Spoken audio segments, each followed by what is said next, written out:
Assalamualaikum anak-anak, selamat siang. Kenalin, nama Ibu Natasha Ramadhani. Di sini Ibu sebagai guru IPA di dalam kelas ini. Hari ini kita belajar yaitu mengenai keanekaragaman hayati.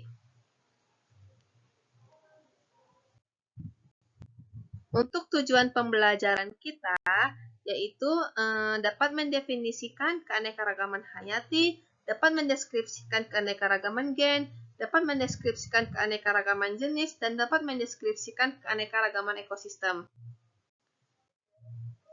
Ada yang pernah dengar belum tentang keanekaragaman itu apa? Yaitu keanekaragaman menggambarkan keadaan bermacam-macam benda yang dapat terjadi akibat adanya perbedaan ukuran, warna, bentuk, tekstur, jumlah, dan sebagainya. Yaitu keanekaragaman ini merupakan keseluruhan variasi meliputi bentuk, warna, ukuran, jumlah, tekstur, penampilan, dan sifat-sifat lainnya yang ditemukan pada tingkat gen, spesies, ataupun ekosistem. Keanekaragaman tingkat gen merupakan bagian kromosom yang mengendalikan ciri atau sifat suatu organisme yang bersifat diturunkan dari induk atau orang tua kepada keturunannya. Semua makhluk hidup dalam satu spesies memiliki perangkat dasar penyusun gen yang sama tetapi susunannya berbeda-beda, tergantung pada masing-masing induk atau orang tuanya. Perbedaan gen pada setiap makhluk hidup menyebabkan sifat yang tidak tampak, dan sifat yang tampak pada setiap makhluk hidup menjadi berbeda. Variasi makhluk hidup dapat terjadi akibat perkawinan sehingga susunan gen keturunannya berbeda dari susunan gen induknya.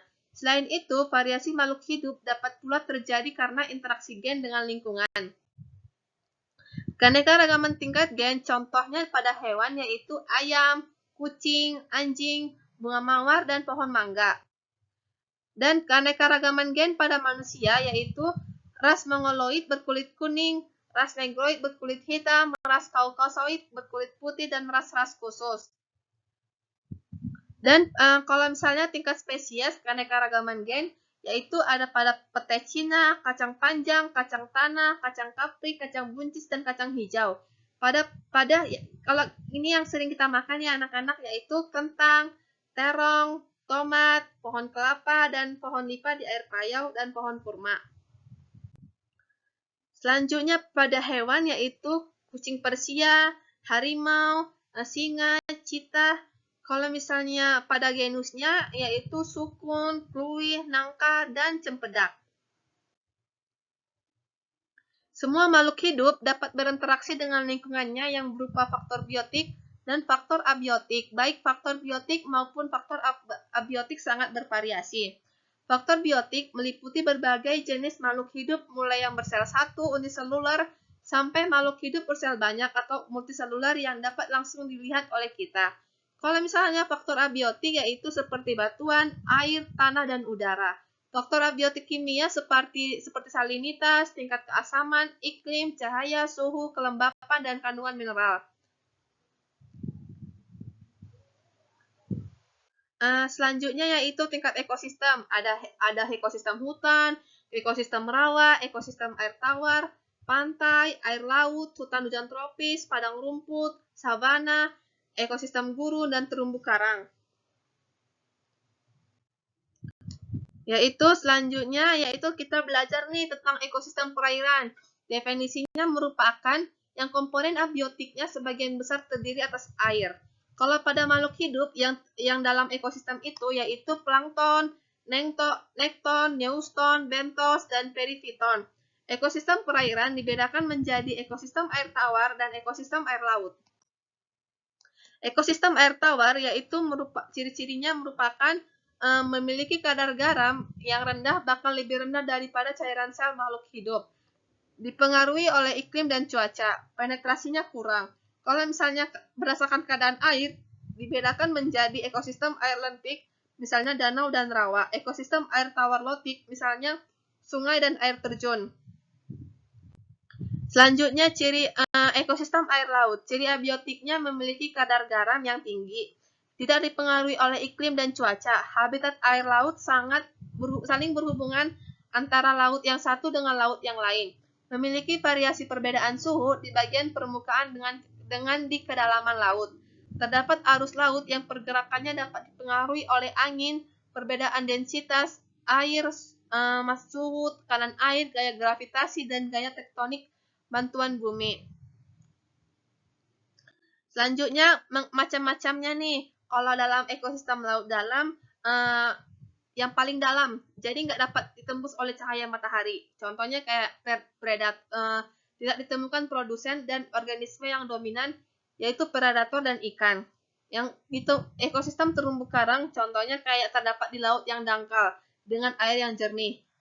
Contohnya organismenya yaitu terumbu karang, hewan spons, moluska, bintang laut, ikan, dan ganggang. Yang ketiga, ekosistem estuari.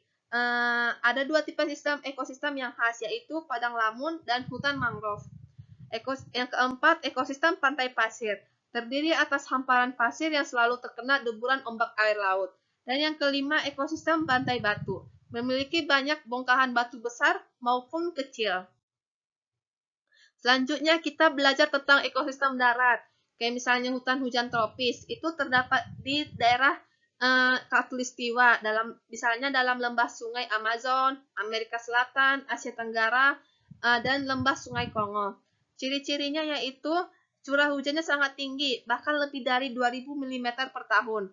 Dan yang kedua, dari bulan satu ke bulan yang lain merupakan perubahan suhunya relatif kecil. Yang ketiga, di bawah kanopi atau tudung pohon, gelap sepanjang hari, sehingga tidak ada perubahan suhu antara siang dan malam hari. Dan pada flora, yaitu tumbuhannya itu dapat kita jumpai seperti liana. Liana itu tumbuhan yang menjelajar di permukaan hutan. Dan pada fauna yang cukup sinar matahari, daerah tudung yang cukup sinar matahari. Dan selanjutnya ada gurun. Gurunnya itu dapat ditemukan di Amerika Utara, Afrika, Australia, dan Asia Barat. Ya, selanjutnya ada savana, merupakan padang rumput yang dilindungi oleh pohon-pohon. Selanjutnya padang rumput. Ini kalau misalnya terdapat di daerah tropik hingga beriklim sedang. Contohnya Hongaria, Amerika Selatan, Australia, dan Rusia Selatan. Kalau di Indonesia, negara kita sendiri, hanya terdapat padang rumput itu hanya terdapat di Nusa Tenggara. Selanjutnya taiga atau hutan boreal. Terdapat di daerah antara subtropik dan kutub seperti Alaska, Rusia, Amerika Utara, dan semenanjung Skandinavia. Selanjutnya tundra, yaitu ekosistem yang paling sejuk. Contohnya itu terdapat di tarik kutub utara, Siberia, Finlandia, Rusia, dan Kanada. Dan hutan gugur, seperti yang berada di Amerika Serikat, sisi timur, Asia Timur, Chili, dan Eropa Barat.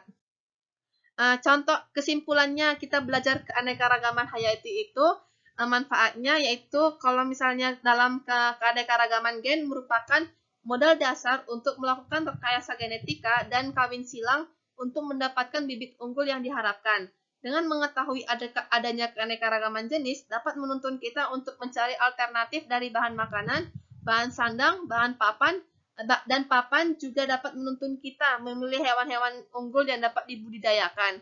Dengan mengetahui adanya keanekaragaman ekosistem, kita dapat mengembangkan sumber daya hayati yang cocok dengan ekosistem tertentu sehingga dapat meningkatkan hasil pertanian dan peternakan yang pada gilirannya untuk meningkatkan kesejahteraan masyarakat.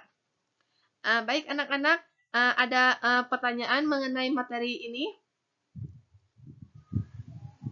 Jika tidak ada, sekian dari Ibu tentang materi keanekaragaman hayati. Kita bertemu ya anak-anak di pertemuan selanjutnya.